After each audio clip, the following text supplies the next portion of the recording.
مدان بتهمتين، تهمة المساس بالوحدة الوطنية والتحريض على التجمهر. بالنسبة لسمير بالعربي وحميطوش تم تبرئتهم من تهمة المساس بالوحدة الوطنية والإبقاء على تهمة التحريض على التجمهر. احنا بالنسبة لنا هذا القرار قرار صادم، قرار لم يكن منتظر، قرار يؤسس إلى دولة لا تحترم القانون. ولكن في العديد من المرات حبوا ينتحلوا مني صفة الصحفي. حبوا ينحوا لي الأسئلة وين حسيت فيها أنه حبوا يسحبوا منك صفة الصحفي. يقول لك وين تخدم، نقول لهم صحفي مستقل، ما يفهموهاش بزاف هذه، ما يستقبلوهاش بزاف. صحفي مستقل لازم تخدم في جريدة ولا في قناة ولا في إذاعة باش تكون صحفي. جاني حتى واحد شرطي شفته مرة جاني قال لي أنت قريت صحافة؟ قلت له لا. قال لي ما أنت ماشي صحفي. يعني هما عندهم باش تكون صحفي ونذكروا لازم تقرا صحافه. لانك قمت بحوار مع عبد المجيد تبون اللي هو اليوم رئيس الجمهوريه في الجزائر. نعم لما كان وزير السكن. يعني عندهم هما حتى هذاك الوقت انا ما كنتش صحفي خاطر ما قريتش الصحافه. كاين اطباء ولا صحفيين، قرا طب ولا صحفي، قرا بيولوجيا ولا صحفي، قرا فيزياء ولا صحفي. وانت كان عندك الوثيقه بطاقه يعني طبعا كانت عندي بطاقه صحفي، كانوا عندي بزاف بطاقات صحفي، البطاقه المهنيه.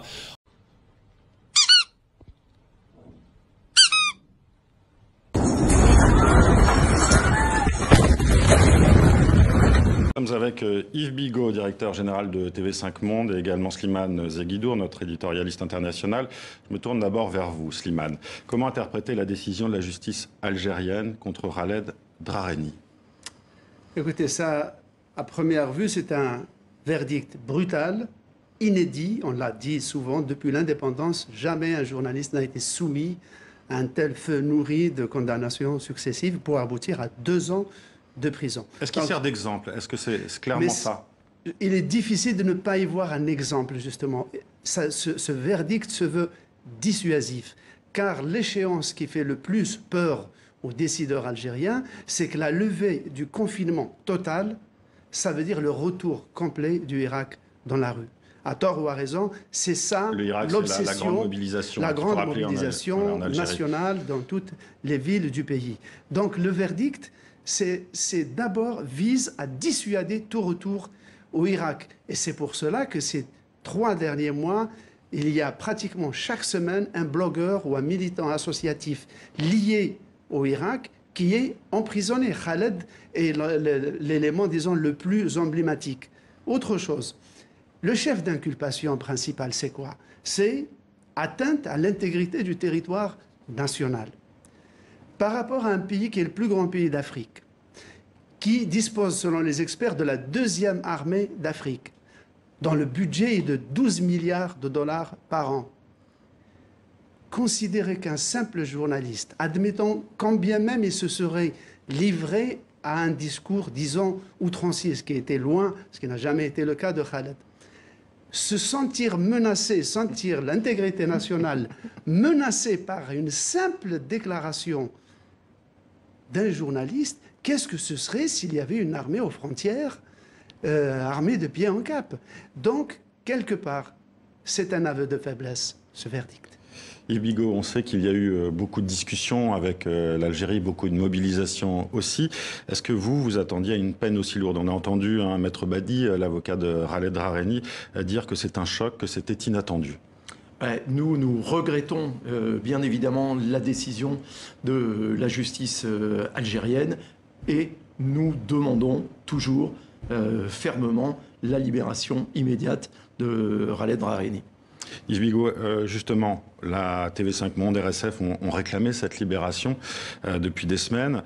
Qu'est-ce qu'on peut faire maintenant, en plus d'appeler encore une fois le gouvernement algérien à cette libération? Écoutez, on peut maintenir bien entendu cette mobilisation, d'abord pour que Khaled sache dans sa prison qu'il n'est pas seul, qu'il n'y a pas que les Algériens et ses avocats qui le soutiennent, mais qu'on le soutient également en France, à TV5 Monde en tous les cas, et dans de nombreux pays. Et puis, maintenir cette pression potentielle sur le gouvernement algérien, qu'elle soit utile ou non au final, parce que le gouvernement algérien, évidemment, est souverain chez lui, et nous à aucun moment remettons ça en question. Simplement, nous appelons à la révision, encore une fois, de son procès, puisque nous affirmons que pour TV5 Monde, Khaled Drareni n'a fait que son métier de journaliste, comme nous le faisons tous au quotidien. Et d'ailleurs, Marian, nous le démontrons chaque jour en mettant à disposition sur le site de TV5 Monde tous les reportages, tous les sujets qu'il a fait pour nous, et où donc chacun de ceux qui nous regardent peut vérifier par lui-même que Khaled Drareni n'a bien fait que son travail de journaliste. Et que c'est un journaliste intègre. Écoutez Christophe Deloire, directeur général de RSF, il était interrogé par Elisabeth Alain. On croirait presque que c'est une provocation du pouvoir algérien avant de l'être à l'égard des organisations internationales et à l'égard des citoyens algériens eux-mêmes. Et on ne va pas se réjouir d'un passage d'une peine de 3 ans de prison à 2 ans de prison, 2/3 d'une peine absurde, arbitraire, presque violente. Ça demeure une peine arbitraire, violente, absurde. Et très clairement, le pouvoir algérien, en voulant éteindre, à travers l'exemple de Khaled Drareni, la couverture médiatique de celle qui avait lieu lorsqu'il y avait des manifestations du mouvement du Irak, est en train d'essayer de mettre ce mouvement populaire, ces manifestations, dans une cocotte minute, de fermer le couvercle, et en pensant que ça ne provoque pas d'effet. Et puis autre indignation, celle du frère de Khaled Drareni, Chekib Drareni, qui s'exprime sur Twitter. Nous sommes écœurés, choqués et déçus de la décision de la Cour. Une Cour qui renforce encore une fois, dit-il, l'injustice en Algérie en violant les droits de mon frère. Et le jeune homme s'adresse ensuite au président algérien. Cette bataille n'est pas terminée, dit-il. Le monde saura qui vous êtes. Bonjour. Depuis 3 jours, des Algériennes et des Algériens marchent sur Genève. Genève où va se tenir dimanche 23 août, devant le siège de l'ONU, un grand rassemblement d'Algériens pour dénoncer les détentions arbitraires en Algérie et faire entendre la voix des détenus au groupe de travail qui aura à étudier le bilan des détentions arbitraires dans le monde. De tous les détenus du monde, les Algériens sont les seuls à manifester à Genève, ce qui prouve une fois de plus que l'Algérien refuse l'injustice, refuse l'arbitraire. Évidemment aussi, les Algériens ne sont pas habitués à ces détentions massives. Aujourd'hui, on compte pratiquement le plus de détenus politiques et d'opinion en Algérie qu'ailleurs dans le monde. En Algérie, pour une simple phrase, pour un simple post, pour un simple commentaire, pour un simple dessin publié sur Facebook, vous êtes convoqué, arrêté et détenu avant d'être jugé et le verdict est prononcé sur un simple appel téléphonique.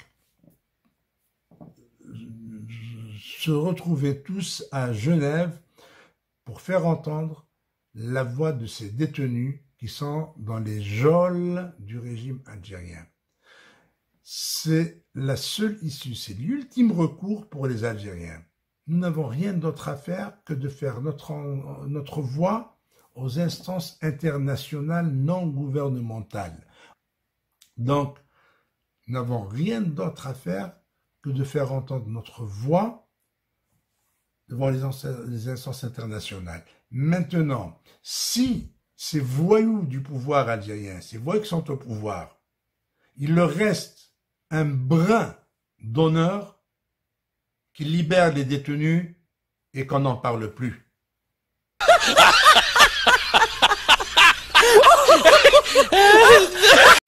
السلام عليكم ورحمة الله. منظمة أمنستي انترناسيونال تقصف النظام الجزائري وتحذره وتقول له وتأمره باش يكف من القمع وتذكروا باحترام حرية الإعلام وحرية الصحافة. كذلك هذه المنظمة الدولية الغير حكومية ما يتبع حتى حكومة، وفيها من كل الأجناس، باش تعرف يقول لك الأيادي الخارجية، كي يدير الناس في الحبس ما هيش أيادي خارجية، هو كي ياخذ الأوامر من الإمارات ومن باريس ما عليه. دونك هذه أيادي ميوتيبلو خارجية. اوكي روح دير. المهم نبهوا عليه، قالوا للنظام هذا تاع البوندية، قالوا له يلزمك تكف من التحرش القضائي بالصحفيين، وأنك يلزمك تحترم الحق في الإعلام، وتوقف هذا البلوكاج تاع المواقع الإخبارية اللي ما تساعدش النظام، اللي تنتقد النظام، لأنه النظام راهم بلوكي كاع لي سينفورماسيون. كمم الصحافة من الداخل ردها كلها صحافة بودورو منبطحة، واللي ما يقدرش يتحكم فيها المواقع الإلكترونية يبلوكيها، ما الجزائر ما يقدروش يشوفوها.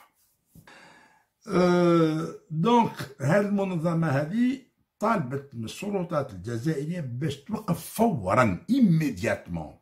Les autorités algériennes doivent immédiatement mettre un terme à la campagne de plus en plus offensive de harcèlement des médias. يقولوا لازم توقفوا فورا هذه الحملة اللي راكم شنيتوها لهرسلة الإعلام في الجزائر ووسائل الإعلام، خاصة اللي معروفة بانتقادها للنظام. وفي هذا البيان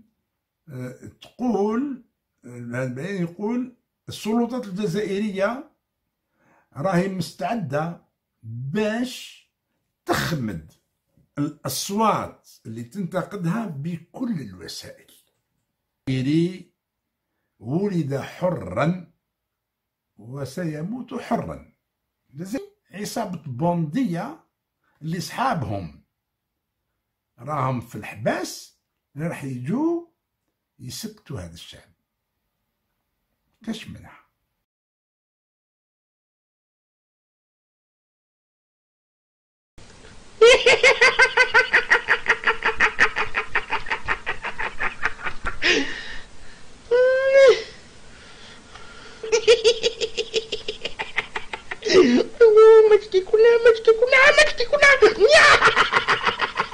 Ici, on est venu de Paris. Nous, on est venu de Paris. Nous sommes un parti qui s'appelle MJC. À leur tête, M. Rachid Nekez, qui est emprisonné depuis 300 jours. On est ici, on est venu ici pour demander toute la libération de tous les détenus politiques et les détenus d'opinion. Il faut relâcher ces gens-là parce que ces gens-là, ils n'ont rien fait, ils n'ont rien volé, ils n'ont pas de maladie en Suisse, en Allemagne, en France. C'est des gens qu'ils ont été emprisonnés parce qu'ils ont la liberté d'expression. Ils ont parlé, ils ont le droit de parler, ils ont le droit de la liberté d'expression, ils ont le droit de la liberté individuelle, il faut les respecter. C'est pour ça qu'on est venu ici, parce que ici, la Suisse, c'est le pays de droit, de la liberté et des droits, de tous les droits. Bonjour, bonsoir, salam alaikum, Azouf Lawan. Je suis Nadia Tamazir, l'association de solidarité et les droits de l'homme. Aujourd'hui, nous venons ici à Genève uniquement pour ces personnes-là, pour qu'ils soient libérés, parce qu'ils sont victimes du système du gouvernement mafieux de la justice algérienne. Alors on demande à l'Europe qui regarde un peu qu'est-ce qui se passe en Algérie par rapport aux droits de l'homme. Ici, c'est les droits de l'homme. Alors où vous êtes pour défendre ces gens-là, pour défendre les droits de l'homme en Algérie, qui sont en train de, tous les jours, question de la santé, question de l'humanité. Alors, où est l'Europe pour l'Algérie sur le droit de l'homme?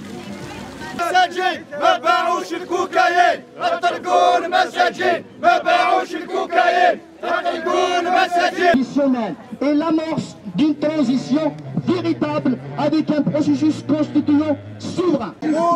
la femme en Algérie aujourd'hui? La femme, c'est la fondation de l'Algérie. La femme, c'est la fondation de l'Algérie. C'est celle qui élève les hommes. C'est celle qui donne l'éducation, celle qui nourrit les nouvelles générations.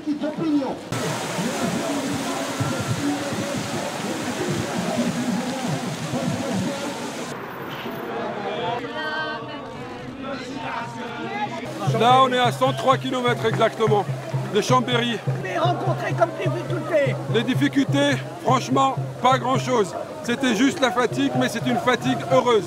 C'est une fatigue qu'on a eu beaucoup de plaisir à avoir parce qu'on sait pour qui on se bat.